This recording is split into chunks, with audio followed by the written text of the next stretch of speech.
Sean നോക്കൂ, ഇനിയിപ്പോൾ E D അന്വേഷണം ഇനി എങ്ങനെയായിരിക്കും? ഇന്ന് ഇ ഡി മേധാവി കൊച്ചിയിലുണ്ടായിരുന്നു.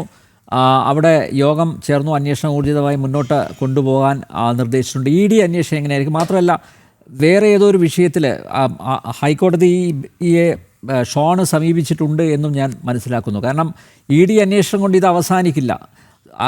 ഐദർ CBI ഓർ NIA അന്വേഷിക്കേണ്ട ഒരു കേസ് കൂടിയല്ലേ ഇത്? ആ ഗുരുതര സ്വഭാവം ഈ കേസിനില്ലേ ഷോൺ?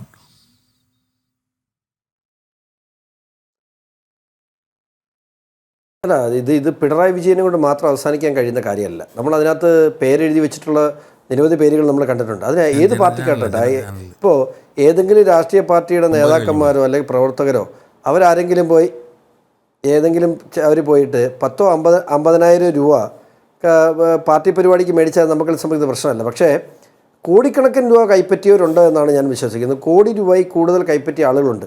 അപ്പോൾ ഇവരെല്ലാവരും കൂടി ഈ നമ്മുടെ നാടിനെ കഴിഞ്ഞ കാലങ്ങളിൽ കവർന്നു തിന്നുകയായിരുന്നു, നമ്മുടെ കച്ചവടം ചെയ്യുമായിരുന്നു. സ്വാഭാവികമായിട്ടത് അറ്റോമിക് എനർജി ഡിപ്പാർട്ട്മെൻറ്റ് സാന്നിധ്യം നമുക്ക് ആവശ്യമാണ്. കാരണം ഇനി അങ്ങോട്ടുള്ള നാളുകളിൽ ഇവിടെ ഖനനം നടക്കണം. അവിടെ അത് കേരളത്തിൻ്റെ സ്വത്താണ്, ഈ രാജ്യത്തിൻ്റെ സ്വത്താണ്. ആ ഖനനം നടക്കുക തന്നെ ചെയ്യണം. ആ ഖനനം നടത്തി വളരെ കൃത്യമായി അത് പ്രോസസ്സ് ചെയ്യാനും തീരദേശത്തെ സംരക്ഷിച്ചുകൊണ്ട് രാജ്യത്തിന് മുതൽക്കൂട്ടാക്കി അത് മാറ്റാനും കഴിയണമെങ്കിൽ അറ്റോമിക് എനർജിയുടെ സാന്നിധ്യവും അറ്റോമിക് എനർജി ഡിപ്പാർട്ട്മെൻറ്റ് ഈ വിഷയത്തിൽ ഇടപെടേണ്ടതായിട്ടുണ്ട്.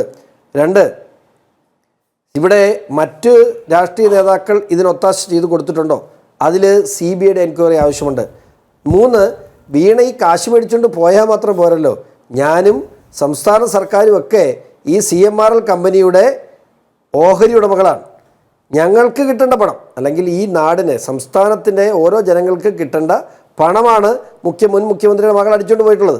അപ്പോൾ അവരുടെ സ്വത്ത് ജപ്തി ചെയ്ത് ഡിസ്ജോർജ്മെൻറ്റ് ഓഫ് അസറ്റ്സ്, അവരുടെ സ്വത്ത് ജപ്തി ചെയ്ത് ആ പണം സർക്കാരിലേക്കും കമ്പനിയിലേക്കും തിരിച്ചു കൊണ്ടുവരേണ്ടതുണ്ട്. അത് ആരൊക്കെ മേടിച്ചിട്ടുണ്ടോ അവരുടെ എല്ലാം കയ്യിൽ നിന്ന് അവരുടെ സ്വത്തുവകകൾ ജപ്തി ചെയ്തുകൊണ്ട് തിരിച്ചു പിടിക്കേണ്ടതായിട്ടുണ്ട്.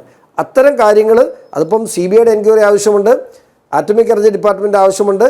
കൂടാതെ security exchange board of India ഈ ഷെയർ ഹോൾഡേഴ്സിന് ഈ പണം തിരികെ പിടിച്ചു കൊടുക്കേണ്ടത് സെക്യൂരിറ്റി എക്സ്ചേഞ്ച് ബോർഡ് ഓഫ് ഇന്ത്യയുടെ ആവശ്യം കൂടെയാണ്. അപ്പോൾ ഈ 3 ഏജൻസികളുടെയും സാന്നിധ്യം ആവശ്യപ്പെട്ടുകൊണ്ട് ഞാൻ കൊടുത്ത ഹർജി കേരള ഹൈക്കോടതിയുടെ പരിഗണനയിലാണ്. അത് ഉടൻ തന്നെ ആ കേസും പരിഗണനയ്ക്കെത്തും.